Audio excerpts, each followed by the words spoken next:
మనం వెనక ఎవరున్నారు ముందు ఎవరున్నారు చూసుకుని మాట్లాడుకోవాలి. అందుకే అంటారు సామెత, గోళ్ళకి ఏమన్నాయట, చెవులు ఉంటాయి, గోళ్ళకి చెవులు ఉంటాయి.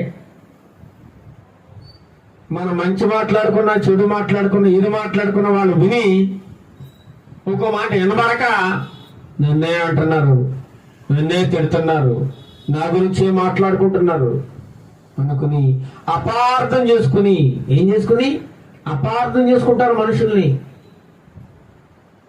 తప్పుగా అర్థం చేసుకుంటారు.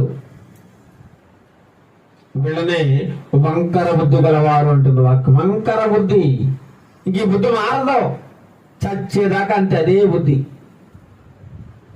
ఓర్పు ఉండదు, ప్రేమ ఉండదు, బుద్ధి జ్ఞానం అసలే లేదు. మనమే తప్పు మాట్లాడినట్లు, మనమే పనికిరాని మాటలు మాట్లాడినట్టు, మనకే జ్ఞానం లేనట్టు వాడే